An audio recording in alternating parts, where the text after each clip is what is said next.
Why don't you sit here? Bill can sit here. Okay. Well, thank you. Before we get started, I think, there were some pioneers. Of course, we have the pioneers here on stage, but there were some other really important pioneers in the video we just saw, and a couple of them are here in the audience. So, Mitch Kapor, who is a regular at D, could you just stand up and wherever you are, there he is.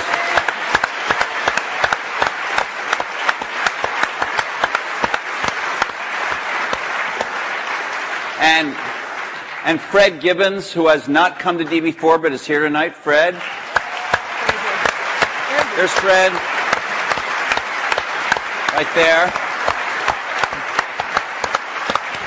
And I don't know if he's in the room, but I do want to recognize our fellow journalist Brent Schlender from Fortune, who did to my knowledge, the last joint interview these guys did. It was not on a stage, but it was a Fortune magazine interview. Brent, I don't know if you're in the room. If you are, can you stand? Maybe he's way back there. Way over there.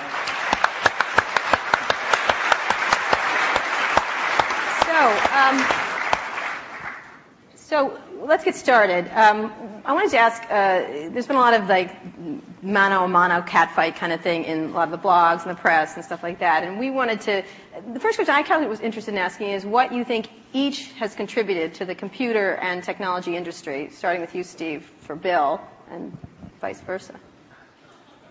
Well, Bill built the first software company in the industry. And I think he built the first software company before anybody really in our industry knew what a software company was, except for these guys. And that was huge. That was really huge. And the business model that they ended up pursuing turned out to be the one that worked really well, for the industry. Mm-hmm. So I think, but the biggest thing was Bill was really focused on software before almost anybody else had a clue that it was really the software. That's what I see. I mean, a lot of other things you could say, but that's the high order bit.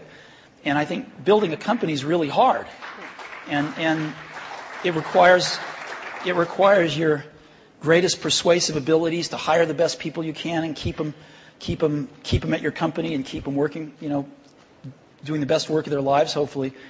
And Bill's been able to stay with it for all these years.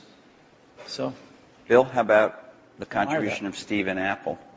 Well, first I want to clarify, I'm not fake Steve Jobs.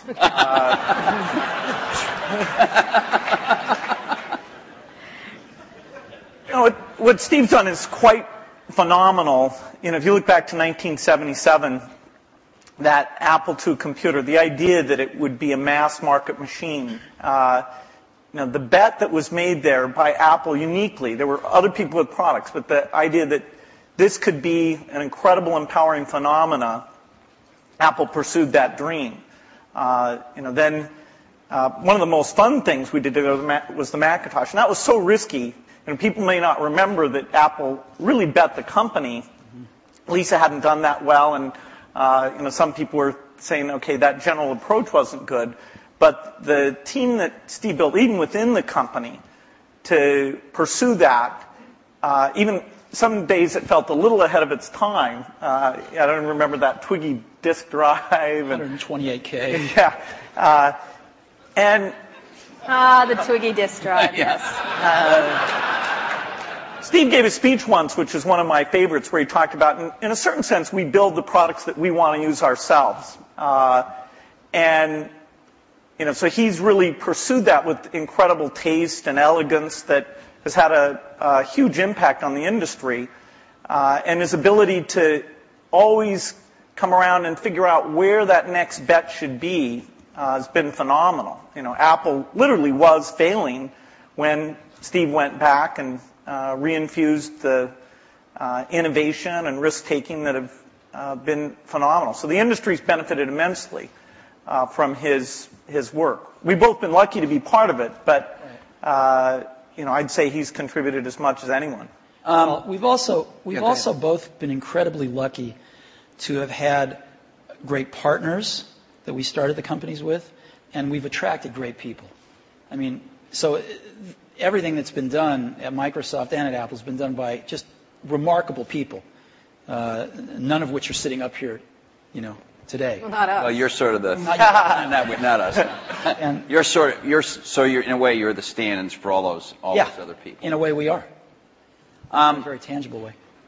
So Bill mentioned the Apple II in 1977 and 30 years ago, and there were a couple of other computers with which were aimed at the idea that average people might be able to use them. And looking back on it, a really average person might not have been able to use them by today's standards, but it certainly broadened the base of who could use computers. I actually looked at an Apple ad from 1978. It was a print ad that shows you how ancient it was, and it said thousands of people have discovered the Apple computer. Thousands of people, and it also said, you don't want to buy one of these computers where you put a cartridge in. I think that was a reference to one of the Atari or something. Oh, no. You want a computer you can write your own programs on. And so the world, and obviously people We had some very strange ads back then. We had one where it was in a kitchen, and there was a woman that looked like the wife, and she was typing in recipes on the computer with the husband looking on approvingly in the back. Stuff like that. Yeah, how did that work for you? I don't think well. So, but just think back to, I know that you started Microsoft prior to 1977. I think Apple started the year before in 76. Microsoft in 74 was when we started writing the 75. BASIC. And then, then we did shipped the BASIC in 75. Okay.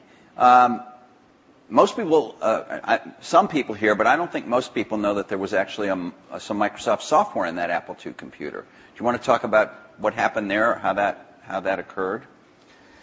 Yeah, there'd been the Altair and a few other companies, actually about 24, that had done various machines. But the 77 group included the PET, TRS-80, Commodore. and Commodore PET. TRS-80, and the Apple II. The original Apple II BASIC, the integer BASIC, we had nothing to do with. But then there was a floating point one where, and I mostly worked with Woz on that. Let me tell this story. So Woz, my partner, we started out with this guy named Steve Wozniak, brilliant guy. He writes this BASIC that is like the best BASIC on the planet. It does stuff that no other BASIC's ever done. You don't have to run it to find your error messages. It finds them when you type it in and stuff. It's perfect in every way, except for one thing, which is it's just fixed point, right? It's not floating point.